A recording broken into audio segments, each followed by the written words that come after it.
Hi, I'm CR3U and 3M. This is the tutorial that I was promised on completing the square.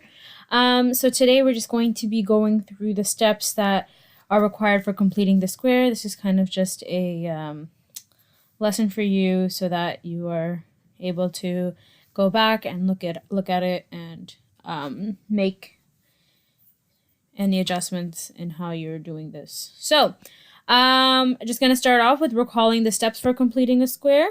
So this is straight out of literally your lesson number 8 handout. So it says the first step is to put a bracket around the first two terms. Then you're going to pull out the common numerical value. I just want to make a clarification that I don't think I made on the last day. And that is common numerical value in this situation means that just the first number, right? So common means that the first term, whatever the a value is, we want to pull it out, and we want the a value inside the bracket to be 1. So in the case of this one right here, this 3, we're going to pull out the 3 out of the entire equation, but we'll get to that when we get to that. Okay. The other thing is to make the bracket inside the term of perfect square trinomial by adding and subtracting the following term. You're going to take b, you're going to divide it by 2 and square that number. And then you're going to add and subtract it inside the bracket. And then you're going to pull out the negative term, multiply it by the factors outside the bracket, and collect like terms, and factor the inside part by doing the simple trinomial factoring. Okay, so that seems very overwhelming. That's a lot of steps. So we're just going to go back here and take this example, and we're going to go over it. So I'm just going to, oops, sorry about that.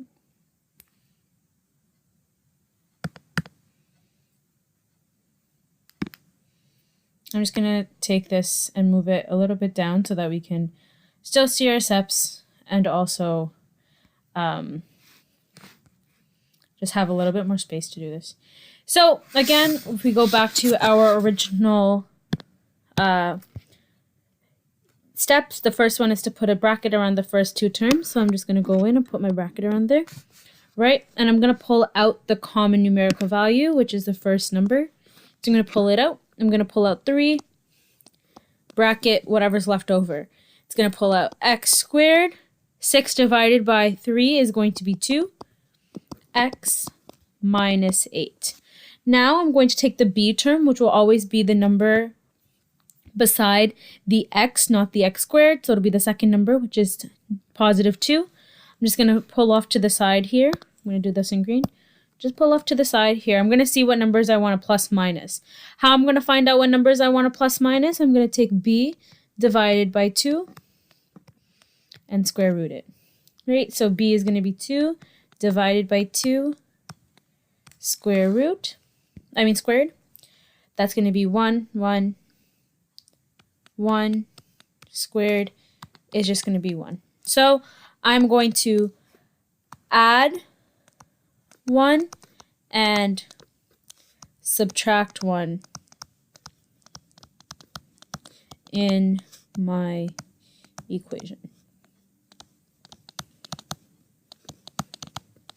inside the bracket. Right. So I'm just going to go back up to this bracket right here. I'm going to erase that so that we can actually do our work. But just so you know where we're going, I'm going to go back up there. I'm going to do 3x squared plus 2x. I'm going to take my 1 from here, plus 1 minus 1. Again, I'm going to erase this bracket, or this arrow, so that you guys don't get confused by why it's there. And then we're going to add minus 8. Right? So then 3x squared plus 2x plus 1. We're going to pull out this negative 1 term. I'm going to bring it out of the bracket. When I bring it out of the bracket, I have to multiply it by this number up at the front here. So it's going to become plus negative 1 times 3, right, because that's 3 at the front, minus 8. 3x squared plus 2x plus 1. Negative 1 times 3 is just going to be negative 3. So I'm going to do inside the bracket first. So plus negative 3 minus 8, right? 3x squared plus 2x plus 1 plus minus is going to give me minus 3 minus 8. So then 3x squared plus 2x plus 1. I'm just going to collect the like terms out here. Negative 3 minus 8 is going to give me negative 11, right? So 3x squared minus 11 is what I'm going to have left over. That's what I'm going to have left over. Now, inside this bracket, I'm just going to color it in blue.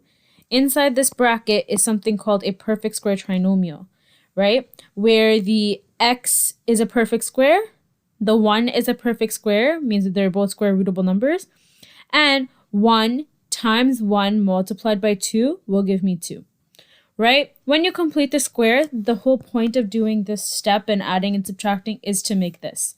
So what you're going to do after you make this is you can just take the square root of this term, and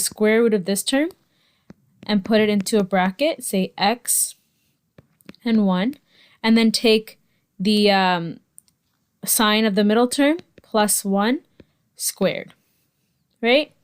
And then you can take the 3 from the outside and the minus 11.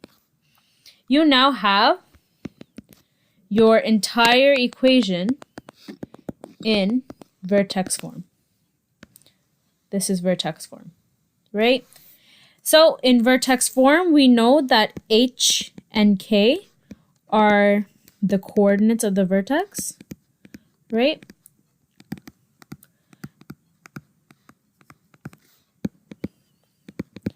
And in vertex form, y equals ax minus h squared plus k.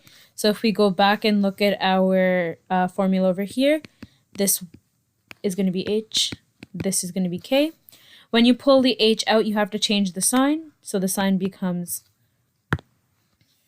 negative 1. Leave the k sign alone, negative 1, negative 11. Therefore, the vertex is negative 1, negative 11. The axis of symmetry is x equals negative 1, and the maximum is y equals negative 11. And that is how you solve that problem, by completing the square. Go back and just look at this if you need to again. I will do, that was all the examples I had for this one. If you guys need more help, feel free to come and ask me. But I would try doing the practice in your notes, and that will help you better understand where you need the help and what you don't understand. Okay, thank you.